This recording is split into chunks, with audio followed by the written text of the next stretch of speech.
अस्सलाम वालेकुम नाज़रीन, मैं हूं फलक शेर और इस वक्त अल्लाह वाला चौक में मौजूद हूं। जैसे आपको पता है कि जी इमरान खान का जो लॉन्ग मार्च था जब वज़ीराबाद में दाखिल हुआ तो उस पर कातलाना हमला किया गया। तकरीबन 14 के करीब जो अफराद ज़ख्मी हुए, तो उसमें एक शहीद भी हुआ जिसका नाम मौज़म था और हमलावर भी पकड़ा गया मौके से जिसका नाम नवीद था। वो वज़ीराबाद का एक कस्बा सोदरा वहाँ से ताल्लुक़ रखता था और तकरीबन 5 दिन बाद जो है वो FIR दर्ज की गई। इसको जो है पहले PTI की जानिब से जो ज़ुबैर नियाज़ी साहब है उनकी मदयत में एक दरख्वास्त दी गई जिसमें 3 हाई प्रोफाइल नाम थे और इमरान खान की जानिब से जो दरख्वास्त की उसको पुलिस ने रिसीव नहीं किया और अपनी मदयत में जो है वो उसमें मुकदमा दर्ज कर लिया गया। अभी यहाँ पर अल्लाह वाला चौक में PTI की जो रहनुमा है, यूथ विंग है, उन्होंने एहतजाज और धरना यहाँ पर दिया हुआ है। ट्रैफिक यहाँ पर अल्लाह वाला चौक में मुकम्मल तौर पर बंद है। पीछे इमरान खान साहब का जो है कंटेनर भी वो खड़ा है और जुमेरात वाले दिन यहाँ से लॉन्ग मार्च भी स्टार्ट होना है। मेरे साथ जो है वो सीनियर वकील मौजूद है, उनसे जानते हैं कि ये जो FIR हुई है इसकी क्या कानूनी हैसियत है और क्या ये जो मुतालबा है यहाँ पर यूथ विंग का कि FIR वापस ली जाए, और क्या ऐसा कोई कानून है इसमें?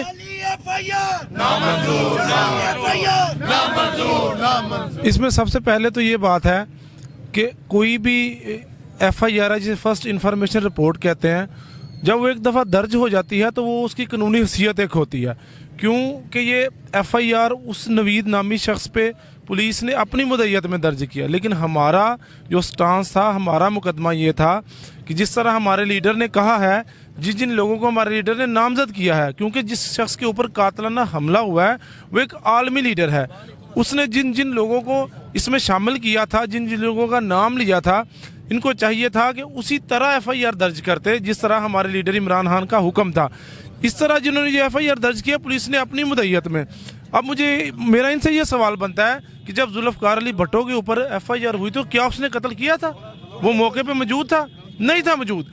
लेकिन इसमें यह हो सकता है अब एक FIR दर्ज हुई है, इनके ऊपर क्यों नहीं दर्ज हो सकती? जिनके नाम थे मेजर जनरल जो थे फैसल मुरीन, के ऊपर क्यों नहीं थी हो सकती? क्या वो कानून से बलातर है? आते उनके ऊपर FIR होती, वो आते सामने तफ्तीश होते, अगर वो बेगुनाह थे तो बेगुनाह होकर निकल जाते।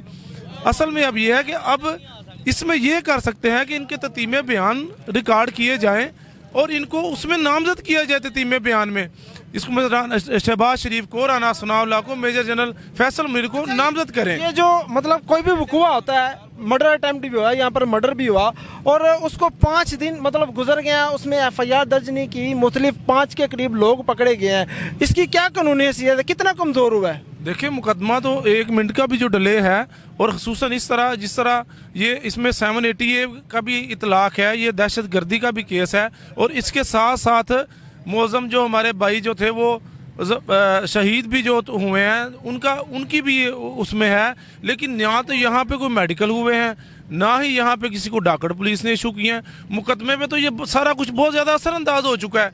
लेकिन अब जब हमारे लीडर ने जिन लोगों को नामजद किया था, उनका नामजद होना जो था इस मुकदमे का सबसे अहम सतून था। अब हम ये कहते हैं कि अगर FIR इन्होंने लाज किया अपने मुद्दत में, हम इसको नहीं मानते, लेकिन इनको ये चाहिए था कि ये इमरान खान के साथ इंसाफ करे। एक आलमी रहनुमा है वो सिर्फ पाकिस्तान का नहीं, वो आलमी रहनुमा है।